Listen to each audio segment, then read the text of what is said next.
When the gods drave me forth to toil, and assailed me with thirst, and beat me down with hunger, then I prayed to the gods.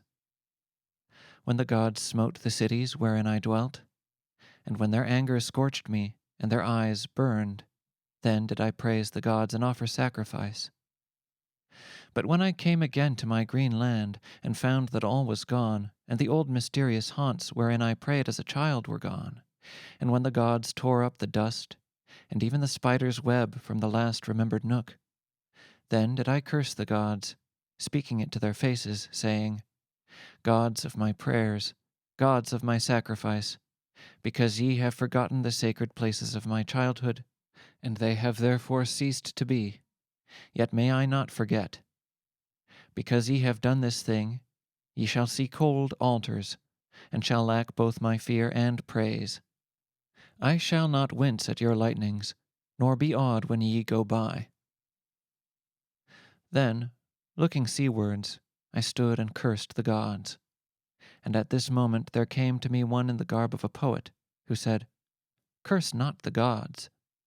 And I said to him, Wherefore should I not curse those that have stolen my sacred places in the night, and trodden down the gardens of my childhood? And he said, Come, and I will show thee. And I followed him to where 2 camels stood with their faces towards the desert.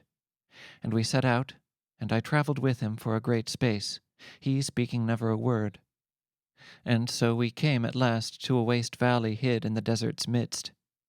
And herein, like fallen moons, I saw vast ribs, that stood up white out of the sand, higher than the hills of the desert. And here and there lay the enormous shapes of skulls, like the white marble domes of palaces built for tyrannous kings a long while since by armies of driven slaves. Also there lay in the desert other bones, the bones of vast legs and arms, against which the desert, like a besieging sea, ever advanced, and already had half drowned.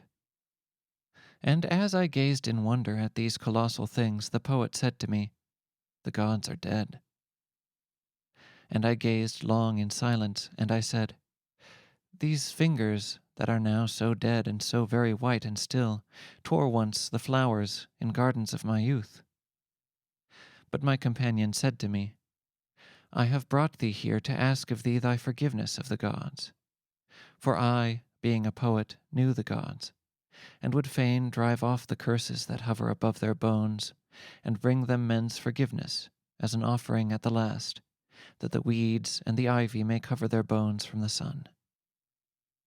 And I said, They made remorse, with his fur grey like a rainy evening in the autumn, with many rending claws, and pain, with his hot hands and lingering feet, and fear, like a rat with 2 cold teeth carved each out of the ice of either pole, and anger, with the swift flight of the dragonfly in summer, having burning eyes.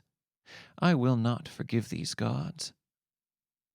But the poet said, Canst thou be angry with these beautiful white bones?